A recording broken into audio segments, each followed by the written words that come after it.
Orlando Pérez, viceministro de la Secretaría de Pueblos y Nacionalidades del Ecuador, se encuentra en Guayaquil y le hemos pedido que nos acompañe para revisar cuál es un poco la definición del gobierno y del ministerio, de la Secretaría a su cargo, Orlando, sobre el tema de la relación con la CONAIE y las decisiones de Ambato. Más aún cuando el presidente prácticamente ha señalado que habría que responder con una nueva movilización desde la otra vereda, desde la otra orilla, para lo que está proponiendo la CONAIE. Ustedes quedan un poco sin piso, ¿hay todavía esperanza, opciones de diálogo? Orlando, buenos días. Gracias, Andrés. Nuestro diálogo será permanente con todas las organizaciones sociales, políticas, étnicas, culturales que se propongan desarrollar, implementar el Estado plurinacional. Efectivamente no hay un cierre al diálogo. Lo que pasa es que la CONAIE se ha propuesto una nueva etapa política, se encuentra en una nueva etapa política, está en un proyecto político que es el desconocimiento del Estado constituido, constitucional, garantista de derechos, y eso ya le corresponderá asumir correctamente a la CONAIE las consecuencias, no con el gobierno, sino con la sociedad y con sus organizados. Las declaraciones y de los pronunciamientos de la dirigencia de la CONAIE, ellos han recurrido, han hecho una proclama, un llamado, para que se unan en esta acción al MPD, a la Unión Nacional de Educadores, a la FEWE, y que se conviertan en una especie de aliados en estas protestas. El MPD lamentablemente ahora tiene una posición de conciliación, de unidad con la CONAIE, a quienes les han cuestionado, les han criticado, y ellos sí en algunos casos han tratado de dividir a través de organizaciones sindicales y gremiales. Si la unidad del movimiento social garantiza el desarrollo político de la sociedad, que el Ecuador salga de la pobreza, que los indígenas dejen de ser los más pobres de este país, que sean no tratados racistamente, pues qué bueno que el MPD lo haga, pero parece que el MPD aparece únicamente cuando oportunamente, por no decir oportunistamente, les permite a ellos garantizar un nivel de protagonismo político y de perturbación social prácticamente. Ahora, el comportamiento del gobierno en estos últimos días previos a la cita a la cumbre esta de dirigencia de la CONAIE en Ambato, empezó a entregar tierras, a oficializar o regularizar la concesión de las tierras. Y por otro lado también se empezó a trabajar el asunto de las frecuencias para los grupos, para las comunidades indígenas. Esto sonaba un poco como una forma de atraerlos y de impedir una posición mucho más radical. Finalmente, ¿qué ocurrió con este que podría convertirse en una especie de comportamiento demagógico, Orlando? Para nada demagógico, solamente es una política responsable de consecución, de seguimiento a unas políticas públicas con respecto a las tierras. Durante los últimos 3 años han entregado 400.000 hectáreas en tierras, se han titularizado, 400.000 hectáreas. Y sobre la entrega de esas tierras no ha habido tanta cobertura como la hubo la del jueves pasado. En cuanto a las frecuencias, fue una propuesta planteada el 14 de octubre del año pasado y se ha ido implementando el diseño técnico, conceptual, jurídico, legal para ello.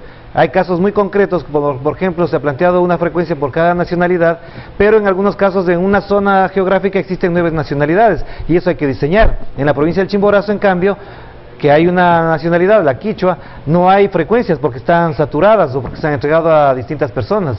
Entonces no es un proceso fácil ni que se hace de un día para otro. Lamentablemente, para la interpretación política de las cosas, ahora resulta que cuando van avanzando los procesos de solución de algunos casos, coincide con las movilizaciones. Mañana o en 15 días se aprobará la ley de aguas y coincidirá quizás con una manifestación más y dirán que se aprobó porque coincidía con eso. No, lo que hay que entender es que la CONAIE, como dije en un principio, ha entrado en un proceso político, en otra etapa política, donde quiere cogobernar, donde quiere hacer un Estado propio, que las consecuencias, insisto, no serán para la sociedad, para el país, sino serán para la sociedad y para sus organizados. La movilización que plantean para mañana, la única consecuencia que tiene es que no se desarrollen las actividades escolares, de tránsito, de producción, económicas con normalidad, y al contrario, los dirigentes indígenas le tienen que aclarar al país por qué de los 21 puntos que están señalados en el documento, la mayoría no fueron consensuados y fueron aprobados al apuro, que hay compañeros y compañeras dirigentes que han llamado, que nos han contactado para decir que en algunos puntos nunca estuvieron de acuerdo, que el documento apareció a última hora y que deberían responderle, decirle al país por qué esos 21 puntos fueron aprobados de la forma que se aprobaron. Ahora, Orlando, se había iniciado ya un proceso de diálogo, se habían generado una serie de mesas de diálogo y de temas para emprender estas conversaciones y estas posibilidades de bajar las tensiones. Sin embargo, parecería que eso no dio resultado. Ahora, retomar el diálogo bajo estas circunstancias se vuelve ya casi imposible. A ver, cuando dialogan dos personas y tratan temas muy concretos, como puede ser una pareja en el hogar, el problema de que una no satisfaga las necesidades o las demandas de la otra también implica que la otra no supo explicar adecuadamente todo, o que al mismo tiempo desistió de tratar los temas que se trataron. En este caso concreto, una de las partes en los procesos de diálogo desistió de los diálogos. En la Asamblea Constituyente, en la Asamblea Nacional, muchas ocasiones, cuando yo trabajaba en la Asamblea, se les llamó a los dirigentes indígenas para tratar la ley de aguas y se hacían, como se dice comúnmente, los locos. No iban. Y decían que están esperando la atención de sus dirigentes, que la Asamblea, etcétera. Ese es un tema. El otro tema, en cuanto a las reivindicaciones generales del movimiento indígena, del sector indígena, hay que contemplar fundamentalmente que cada una de ellas han sido atendidas puntualmente en cada una de las áreas. No es que se tiene que atender al señor Santi, al señor David Ensaca para darle a él explicación.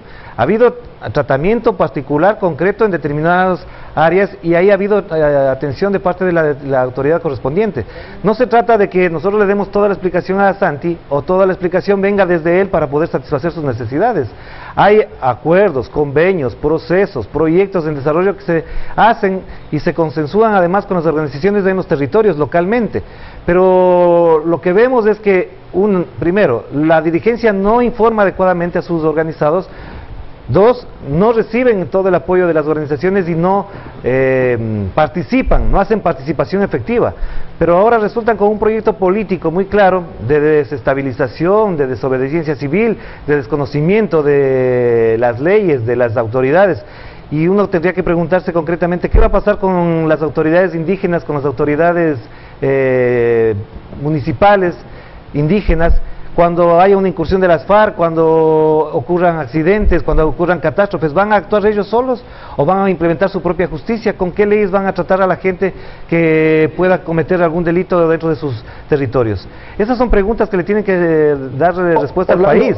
Quisiera pedirle una apreciación sobre una cosa que usted acaba de decir hace pocos instantes. La CONAIE quiere provocar una desestabilización del régimen. ¿Quiere tumbar al gobierno de Rafael Correa? No, yo cuando hablo de desestabilización no hablo de tumbar al régimen, porque el régimen está sólidamente sentado, digamos, sobre el apoyo popular. La desestabilización es en la vida social de cada una de las comunidades. Se desestabiliza el transporte, la gestión pública, la atención de salud, de educación, y eso no afecta al gobierno. Lamentablemente creen que con eso el gobierno se va a caer. Están además utilizando una cosa, Andrés, que me parece desastrosa desde el punto de vista político. Utilizan el molde de hace 10 años pensando que las condiciones políticas sociales son las mismas y ahora se instalan como un bloque acá y creen que van a tener el mismo resultado. Yo por eso creo que la dirigencia indígena tiene que un poco actualizarse políticamente, pensar mucho más políticamente, no para decirle al gobierno o estrecharle la mano al gobierno, sino para trabajar con sus comunidades. ¿Qué le ha dicho la CONAIE a sus comunidades aquí en Guayaquil, por ejemplo, sobre la pobreza, sobre la mendicidad? ¿Qué le dice la dirigencia indígena a la comunidad indígena de Quito sobre los problemas de pobreza que hay en la comunidad indígena de Quito? No le dice absolutamente nada. Y una sola cosa más. ¿Qué ha pasado durante 20 años de educación intercultural bilingüe? ¿En qué se han convertido las oficinas que estuvieron manejadas por Pachacuti? Hay algunas oficinas que fueron durante mucho tiempo oficinas de campaña de Pachacuti, y eso no es posible aceptarlo porque la educación intercultural bilingüe deja mucho que desear. Los propios compañeros indígenas, nosotros para traducir la Constitución al quichua, no tuvimos los expertos necesarios para eso, tuvimos que estar buscando, y hemos tenido que trabajar a lo largo de casi un año, ya está terminada por suerte, la traducción al quichua, porque el desarrollo lingüístico no fue desarrollado, fue estimulado desde la organización indígena. Entonces, los indígenas que respondan a sus bases por los incumplimientos y al gobierno que le demanden las garantías que sí les damos, que sí está en vigencia de todos los derechos indígenas. Muy bien, Orlando, muchísimas gracias. Orlando Pérez es el viceministro de la Secretaría de Pueblos y Nacionalidades del Ecuador, que ha comentado la situación y la relación del movimiento indígena del país con el gobierno nacional a partir de esta reunión que se produjo en Ambato el fin de semana pasado, el día viernes concretamente. Gracias por atender este diálogo. Son las 7 de la mañana, 25 minutos.